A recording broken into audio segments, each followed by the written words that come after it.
तू ही रे माझा मितवा या मालिकेच्या येणाऱ्या भागामध्ये धमाकेदार असा ट्विस्ट येणार आहे. तर प्रेक्षकांनो, पुढचा राऊंड असणार आहे फॅशन राऊंड. पहिला राऊंड अर्णव ईश्वरीने खूप असा छान खमंग वडापाव बनवत जिंकलेला असतो. पहिला राऊंड जिंकल्यानंतर अर्णव ईश्वरीला दुसरा राऊंडही जिंकायचाच असतो, कारण प्रश्न त्यांच्या अस्तित्वाचा असतो. प्रश्न त्यांच्या सात्विक फॅशनचा असतो, त्यांच्या कुटुंबाचा असतो. त्यामुळे काहीही झालं तरीसुद्धा त्यांना फॅशन राऊंडसुद्धा जिंकणं गरजेचं असतं आणि त्याची तयारी अर्णव ईश्वरी हे दोघेही करणार असतात. ईश्वरीलासुद्धा कपडे शिवता येतात आणि अर्णव तर काय फॅशन डिझायनरच आहे, ते सुद्धा खूप मोठा. एवढी मोठी कंपनी चालवतो म्हणजे त्याला सगळंच करता येतं. त्यामुळे इथे आता अर्णवने एक डिसिजन घेतलेला असतो.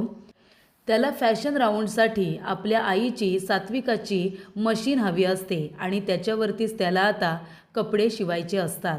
त्यामुळे अर्णवने ईश्वरीला सांगितलेलं असतं, ती मशीन आपण आता लवकरात लवकर घरी घेऊन येऊया आणि मग ते आपल्याबरोबर आपण त्या ठिकाणी कॉम्पिटिशनच्या ठिकाणी घेऊन जायचं. तेव्हा प्रेक्षकांनो, अर्णवने आता हा घेतलेला डिसिजन ईश्वरीला खूपच आवडतो आणि तेव्हा अर्णवने आपल्या आईची मशीन वापरून इंडो वेस्टर्न हे आता कपडे डिझाईन करून त्याने दुसरा फॅशनचा राऊंडसुद्धा जिंकलेला असतो. तर प्रेक्षकांनो, ही आता स्पर्धा जी सुरू झालेली असते ती अर्णव ईश्वरीसाठी खूप महत्त्वाची असते आणि त्याच्या कुटुंबासाठी सुद्धा.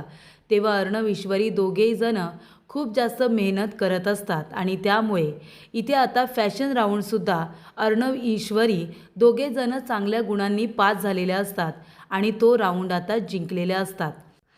तर अर्णव आपल्या आईच्या मशीनच्या बाबतीत किती इमोशनल आहे हे वल्लरीला बरोबर माहिती असतं.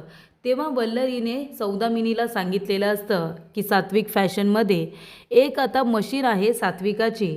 त्या मशीनीच्या बाबतीत अर्णव खूपच जास्त इमोशनल आहे, पॉझिटिव्ह आहे. जर ती मशीन तुम्ही गायब केली किंवा तिला तोडून मोडून टाकली ना, तरीसुद्धा अर्णव खचून जाईल आणि मग दुसरा राऊंड तो जिंकूच शकणार नाही. त्यामुळे तुम्ही एक काम करा, सात्विकाची मशीन तोडून मोडून टाका, तिला तिथे व्यवस्थित ठेवू नका. तेव्हा प्रेक्षकांनो, इथे आता सौदामिनी तिचं ऐकते आणि ती मशीन तोडण्याचा निर्णय घेते. पण तरीसुद्धा प्रेक्षकांनो, येणाऱ्या भागामध्ये इथे अर्णव दुसरा राऊंड जिंकलेला असतो आणि त्याने आपल्या आईच्या मशीनवरतीच आता फॅशन राऊंड आता जिंकलेला असतो. त्याने त्याच मशीनवरती कपडे शिवलेले असतात. तर येणाऱ्या भागामध्ये कशा पद्धतीने या गोष्टी पुढे घडत जातात आपण सविस्तरपणे बघूया. तर प्रेक्षकांनो, फूड आणि फॅशनचा पहिला राऊंड असतो. त्याच्यामध्ये आता फ्युजन वडापाव बनवायचा असतो, तो म्हणजे ईश्वरीने. फ्युजन कांदे पोहे बनवायचे असतात, ते सुद्धा इंदोरी, ते म्हणजे नम्रताने. आता नम्रताला सोपी रेसिपी असते, म्हणजे काय, कांदे वगैरे कापायचे, पोहे भिजवायचे, टाकायचे फोडणीला. तसं ईश्वरीला थोडं कठीण दिलेलं असतं वडापाव. आता वडापाव तर माहिती आहे, भाजी पण चांगली पाहिजे आणि वरचं कवर म्हणजे ते बॅटर पण चांगलं पाहिजे, सगळ्याला चव पाहिजे, तरच तो वडापाव चांगला लागतो. आणि त्यामुळे ईश्वरीला मुद्दामूनच फ्युजन वडापाव ही आता रेसिपी दिलेली असते. तेव्हा ईश्वरी खूपच मेहनतीने दिसत नसतानासुद्धा तिने वडापाव आता व्यवस्थित तळून काढलेला असतो. तेव्हा इथे वडापाव रेडी झाल्यानंतर सगळ्यांना आपापल्या डिशेस इथे जजेसच्या समोर आणून ठेवायला सांगितलेल्या असतात. सगळ्यांच्या डिश ह्या तयार होऊन समोर आलेल्या असतात. प्रेझेंटेशन अगदी उत्तम केलेलं असतं सर्वांनीच. आणि मग जजेस सगळं काही चेक करत असतात, खाऊन बघत असतात की सगळ्यात बेस्ट कोण आहे. तेव्हा जेव्हा सगळं काही खाऊन बघितलेलं असतं, टेस्ट केलेलं असतं, तेव्हा जजेस म्हणतात की सगळ्यांनी अगदी उत्तम पदार्थ बनवले आहेत, खूपच छान. ज्याने त्याने आपापल्या जागी खूप छान बनवले. तेव्हा सगळे पदार्थ पुढच्या राऊंडला जाणार आहेत. पण आपल्याला मार्क द्यायचे आहेत. सगळ्यात बेस्ट कोण आहे ते आम्ही तुम्हाला सांगणार आहोत. सगळे पदार्थ उत्तम आहेत, सगळ्यांनी छान मेहनत घेतली, पण आता मार्क तुम्हाला दिले जाणार आहेत. तेव्हा इथे आता सगळ्यांना तर मार्क दिलेलेच असतात बऱ्यापैकी. नम्रताला मार्क मिळालेले असतात 10पैकी 9.5 मार्क, फक्त 5च तिचे गेलेले असतात. आणि ईश्वरीला मिळालेले असतात 10पैकी 10 मार्क. तर आता ईश्वरीला पेकीच्या पेकी मार्क का, तर तिने जी हिंमत दाखवली, दिसत नसताना हाताला चटके बसत असताना तिने जे काही आता वडे तळलेले असतात त्यासाठी तिला 5 मार्क तिच्या ह्या म्हणजे हिमतीला दिलेले असतात. तेव्हा इथे ईश्वरीला 10 पैकी 10 मार्क पडतात आणि नम्रताला 9 पैकी 10 पैकी 9.5 असे तिला मार्क पडलेले असतात. जिंकलेले सगळेच असतात. तेव्हा इथे पहिला राऊंड तर अर्णव ईश्वरी चांगल्या गुणांनी पास झालेले असतात. आता पुढचा राऊंड फॅशनचा असणार असतो. तेव्हा फॅशनचा राऊंडसुद्धा त्यांना अगदी व्यवस्थित पार पडायचा असतो. आकाशला जिंकायचं असतं, पण आकाशला अर्णव ईश्वरीसुद्धा जिंकायला हवेत असं त्याला वाटत असतं. तसं नम्रताचं म्हणणं काय, तुम्ही फक्त आपला विचार करा, त्यांचा विचार तुम्ही करू नका. आकाश म्हणतो नम्रता असं नाही करता येत. ते दोघेजणं म्हणजे दादा फॅशनमध्ये माझ्यापेक्षासुद्धा हुशार आहे आणि नो डाऊट तो मनातल्या मनात त्याला माहिती असतं की ईश्वरी तुझ्यापेक्षा चांगला स्वयंपाक बनवते. त्यामुळे ते जर बेस्ट आहेत आपल्यापेक्षा तर ते जिंकले तर पुढे जाऊन पुढच्या राऊंडमध्ये ते अजून चांगल्या पद्धतीने जिंकू शकतात. त्यामुळे त्याला वाटतं की आपला फोकस एकच असला पाहिजे. आपल्यामध्ये कोण हरतंय जिंकतंय त्याला महत्त्व नाही आहे, तर आपल्यामध्ये जो जिंकेल ना त्याला ते 100 कोटी रुपये मिळणार आहेत आणि त्यामुळे त्याने आपली कंपनी वाचणार आहे. आकाशचा इथे मोटिव्ह काय असतो की अर्णव जिंकू दे किंवा मी, पण आपल्यापैकी कुणीतरी जिंकू दे आणि मग 100 कोटी रुपये आपल्या ताब्यात येऊ दे. मग त्यासाठी त्याला फक्त त्याचं जिंकणं महत्त्वाचं नसतं. त्याला कॉम्पिटिशन दुसरं कोणी असण्यापेक्षा आपला स्वतःचा भाऊ असला तरी चालेल. कारण का जिंकणार शेवटीला आपल्यातलंच कुणीतरी आहे. तसं नम्रताला तसं नसतं वाटत. तिला आता फक्त स्वतःला जिंकायचं असतं आणि म्हणून ती सतत रागवत असते. आकाशला म्हणत असते की तुम्ही फक्त स्वतःचा विचार करा, त्यांच्याकडे सारखं सारखं बघू नका. ते लोक त्यांचं बरोबर करतील, आपण आपलं करूया. तेव्हा आकाश म्हणतो तसं नाही आहे नम्रता, मला असं नाही वाटत की आपण हारावं. आपणसुद्धा जिंकलंच पाहिजे, पण अर्णव आणि ईश्वरीसुद्धा जिंकले पाहिजे असं आकाशचं म्हणणं असतं आणि ते नम्रताला पटत नसतं. पण शेवटीला फायनली ईश्वरी जिंकलेली असते. सगळेजण आता घरी येतात. भरपूर ईश्वरीचं कौतुक केलं जातं. आजी नम्रताचं सुद्धा कौतुक करते, कारण तिला खूप चांगले मार्क मिळालेले असतात. म्हणजे तिची हिंमत आणि तिची मेहनत याला इथे 10 पैकी 9.5 मार्क मिळालेले असतात. असं म्हणायला काही हरकत नाही की ती सुद्धा चांगलंच करते. आणि मग इथे आता फॅशनचा राऊंड असतो, त्याच्यामध्ये सुद्धा त्यांना उत्तम कामगिरी बजवायची असते. तेव्हा इथे अर्णव नम्रताला म्हणतो की नम्रता मला तुला एक गोष्ट सांगायची आहे. म्हणजे जो फॅन तू ईश्वरीच्या चेहऱ्यावरती धरला होतास ना, त्याच्यामधून एक लिक्विड तिच्या डोळ्यावरती उडालं होतं. ती मला सांगत होती आणि ती तुलाही म्हणाली की हे काय आहे, अगं पाणीच उडतंय का की दुसरं काय उडतंय. तेव्हा त्याच्यामध्ये असं एखादं लिक्विड होतं ना, जे ईश्वरीच्या चेहऱ्यावरती उडालं आणि ते डोळ्यात गेलं आणि त्यामुळे तिला काही काळापुरतं अंधत्व आलं. म्हणजे कुणीतरी हे मुद्दामून केलं होतं ईश्वरीने पुढचा जो काही राऊंड होता तो हारावा म्हणून. हे सगळं मुद्दामून करण्यात आलं होतं, मला माहिती आहे. आणि तेव्हा इथे नम्रता घाबरलेली असते. ती म्हणते अरे देवा, म्हणजे जिजूंना कळलं की तिच्या डोळ्यामध्ये नक्कीच त्या फॅनमुळे काहीतरी गेलं होतं. त्यामुळे आता नम्रता चांगलीच घाबरलेली असते. तेव्हा इथे अर्णव म्हणतो मी नक्की शोधून काढेन की हे सगळं मुद्दाम कुणी केलं होतं. त्याच्यामध्ये ते लिक्विड कुणी मिक्स केलं होतं ना, हे मी नक्की शोधून काढेन. तेव्हा ईश्वरी आता घाबरलेली असते. ती म्हणते की नमूताईने तर हे मुद्दामून केलं नाही ना, कारण का तिनेच तो फॅन माझ्या तोंडासमोर आणला होता. तेव्हा नम्रता बरोबर ईश्वरीसुद्धा घाबरलेली असते की नमूताई प्लीज तू असं काहीतरी करू नको की तू सगळ्यांच्या नजरेत पडशील, असं तिला वाटतं. आणि तोपर्यंत इथे आता वल्लरीने रमाकांत काकांना एका गोडाऊनमध्ये किडनॅप केलेलं असतं.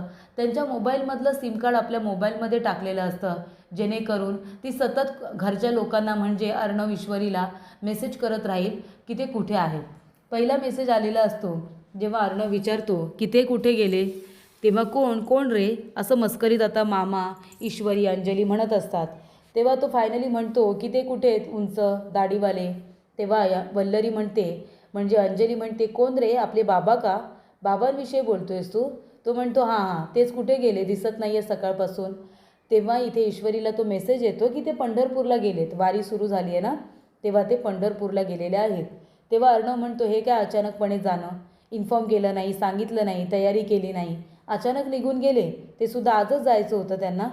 त्याचं म्हणणं होतं की आजचं सेलिब्रेशन म्हणजे जे काही ते पहिला राऊंड जिंकले त्याच्यामध्ये त्याचे बाबा असते तर त्याला जास्त बरं वाटलं असतं, आनंद झाला असता त्यालासुद्धा. आणि मग इथे आता तो मेसेज खरं तर वल्लरीने रमाकांत काकांच्या सिम कार्डवरून ईश्वरीला केलेला असतो. ईश्वरीला थोडं वेळ वाटतं की बाबांनी मेसेज का केला, फोनसुद्धा करू शकले असते. कारण ईश्वरी जेव्हा फोन करते रमाकांत काका फोन उचलत नाही, म्हणजे वल्लरी फोन उचलत नाही. त्यानंतर प्रेक्षकांनो, इथे आता वल्लरीलासुद्धा एकांतात बसायला सांगितलेलं असतं ना, तिला मनःशांती करायला सांगितलेली असते. ती जर केली तिने तरच फायदा होऊ शकतो असं सांगण्यात आलेलं असतं. आणि मग काय होतं, इथे सौदामिनी चिडते, कारण तिचीच आयडिया असते ना वल्लरीची की ईश्वरीच्या डोळ्यात असं लिक्विड टाका की तिला दिसणार नाही, म्हणजे ती हा राऊंड आपोआपच हारेल. पण ती तरीसुद्धा जिंकते. तेव्हा सौदामिनी वल्लरीला म्हणते, तुझी एकसुद्धा कल्पना चांगली नसते, मला अजिबात नाही आवडली. तेव्हा ती म्हणते, माझ्याकडे एक दुसरी कल्पना आहे, ती तुम्ही करून बघाच. आता फॅशन राऊंड आहे, म्हणजे अर्णव त्याच्या आईच्या मशीनला नक्की तिथे घेऊन जाणार आणि अर्णव फॅशन राऊंडमध्ये जिंकणारच, कारण तो किती मोठा डिझायनर आहे मला माहिती आहे. तेव्हा तुम्ही एक काम करा, सात्विक फॅशनमध्ये त्याच्या आईची सात्विकाची एक मशीन आहे, जुनी मशीन आहे खूप, ती तुम्ही तोडून मोडून टाका, तिचे तुकडे तुकडे करा. ती एकदा तोडून मोडून टाकलीत ना की अर्णव आतून इतका खचून जाईल की फॅशन राऊंड तो जिंकूच शकणार नाही. असं तुम्ही काहीतरी करा. तेव्हा इथे सौदामिनी म्हणते की ठीक आहे. आणि त्यानंतर प्रेक्षकांनो, इथे आता सौदामिनी तिची माणसं पाठवायच्या आधीच अर्णवने एक मोठा प्लॅन केलेला असतो, म्हणजे तो स्वतःसाठी असतो, त्याला माहिती पण नसतं की सौदामिनीने असं काहीतरी प्लॅन केलं आहे. त्यानंतर अर्णव ईश्वरीला म्हणतो की फॅशन राऊंडमध्ये मला माझ्या आईची मशीन हवी आहे, मी त्याच्यावरतीच कपडे डिझाईन करणार. तेव्हा इथे ईश्वरी म्हणते की ठीक आहे, मी आत्ताच शिर्केंना फोन करते आणि ती मशीन आपल्याकडे पाठवायला सांगते. तेव्हा ईश्वरीने आधीच शिर्केंना फोन केलेला असतो. शिर्के आता काही माणसं घेतात आणि सात्विकाची मशीन आहे ना ती घरी पाठवून देतात. त्याबद्दल वल्लरीला काहीच माहिती नसतं आणि त्या ठिकाणी एक वेगळी मशीन ठेवलेली असते. ती मशीन आहे ना ती वेगळी असते, ती सात्विकाची नसते, ती बिघडलेली असते, म्हणून तिला बाजूला रिपेअरिंग करण्यासाठी काढून ठेवण्यात आलेली असते. आणि त्यानंतर काय होतं, सात्विकाची मशीन घरी आलेली असते आणि तिथे वेगळीच मशीन असते. सौदामिनीने ज्या माणसांना तिथे पाठवलेलं असतं किंवा ते आपल्याबरोबर घेऊन गेलेली असते ना, त्या माणसांनी एक बिघडलेलीच मशीन तोडून टाकलेली असते. पूर्ण तिला तोडून मोडून तिला कापून तिचे तुकडे तुकडे करून तिथे आता ठेवलेले असतात. आणि त्याबद्दल अर्णवला काहीच माहिती नसतं आणि जरी माहिती झालं तरी त्याला फरक पडला नसतो, कारण का सात्विकाची मशीन त्याच्यापर्यंत पोचलेली असते. त्यानंतर प्रेक्षकांनो, अर्णव आता तीच मशीन घेऊन त्या ठिकाणी जातो आणि त्यांना तिथे फॅशनचा राऊंड असतो, इंडो वेस्टर्न, म्हणजे आता आपलं कल्चरसुद्धा आणि थोडंसं त्याला बाहेरचा टचसुद्धा, म्हणजे इथे वेस्टर्न टचसुद्धा आहे आणि ट्रेडिशनलसुद्धा. तेव्हा ट्रेडिशनलमध्ये तो काय करतो, एक छान आता इथे नऊवारी साडी तयार करतो, नऊवारी साडी आणि त्याच्यावरती ब्लेझर, म्हणजे इंडो आणि वेस्टर्न पण, त्याला वेस्टर्न लुक पण आला ब्लेझरमुळे आणि त्याच्यामध्ये नऊवारी साडी असल्यामुळे तो सुद्धा वेस्टर्न लुक आणि ट्रेडिशनल लुक असं दोन्हीसुद्धा त्याच्यामध्ये आलं. तर आता इंडो वेस्टर्नमध्ये अर्णव तो राऊंड जिंकणारच असतो, कारण त्याने तयारीच तशी केलेली असते. तेव्हा सौदामिनीला वाटत असतं की आता अर्णवच्या आईची मशीन तर तोडून मोडून टाकली. अर्णवला ही गोष्ट कळल्यानंतर अर्णव खचून जाईल, पण तसं काहीच झालेलं नसतं, कारण ऑलरेडी सात्विकाची मशीन अर्णवपर्यंत पोचलेली असते आणि ती स्पर्धेच्या ठिकाणी आलेली असते. जी मशीन तयार करायला बाहेर काढलेली असते त्या मशीनबद्दल अर्णवला कळतं की ती मशीन आता खराब झालेली आहे. अर्णवला काहीच फरक पडत नाही. अर्णव म्हणतो ठीक आहे, ती आता खराब झालेली मशीन कुणीतरी तोडून टाकली आहे. तेव्हा इथे ईश्वरी म्हणते, सर ती मशीन सौदामिनी देशमुखनेच मुद्दाम तोडली आहे, कारण का तिथे आईंची मशीन होती ना, तिने मुद्दामून आईंची मशीन म्हणून ती बिघडलेली मशीन तोडली असेल. बरं झालं आपण आईंची मशीन रात्रीच घरी आणली, नाहीतर त्या बाईने तुम्हाला हरवण्यासाठी आईंची मशीनसुद्धा तोडली असती. तेव्हा इथे अर्णवला खूप मोठा धक्का बसलेला असतो. बरं झालं मला सुचलं आणि मी माझ्या आईची मशीन घरी मागून घेतली, नाहीतर सौदामिनी देशमुखने ती मशीन तोडायला मागे पुढे बघितलेलं नसतं.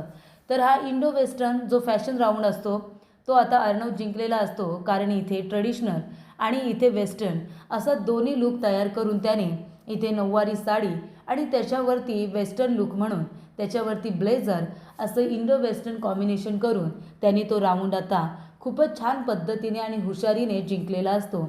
आणि ती काष्टी स्वतः ईश्वरी घालते. ईश्वरी ती नेसते आणि त्यानंतर ते ब्लेझरसुद्धा वरती ती आता घालून तयार होते. तिने ते सगळं वेअर केलेलं असताना त्याच्यामध्ये ती खूपच जास्त सुंदर दिसत असते. तिच्यामध्ये एक ट्रेडिशनल लुक आणि एक वेस्टर्न लुक दोन्हीसुद्धा दिसत असतात. त्यामुळे दुसरा round fashion round Indo western design हे आता अर्णव आणि ईश्वरी पुन्हा एकदा जिंकलेले असतात. फॅशन राऊंडमध्ये अर्णवचा कुणी हात पकडू शकत नाही हे आकाश आणि ईश्वरीला आधीच माहिती असतं. त्यामुळे दुसरा राऊंडसुद्धा अर्णव ईश्वरी चांगल्या गुणांनी जिंकलेले असतात. त्यामुळे सात्विकाची मशीन तोडण्याचा वल्लरीचा जो काही प्लॅन असतो तो प्लॅन आता वल्लरी आणि सौदामिनीचा पूर्णपणे फ्लॉप झालेला असतो. कारण सात्विकाच्या मशीनला काहीसुद्धा झालेलं नसतं. त्याच्यावरतीच कपडे शिवून अर्णव दुसरा राऊंड हा जिंकलेला असतो आणि सौदामिनीचा प्लॅन फ्लॉप झालेला असतो.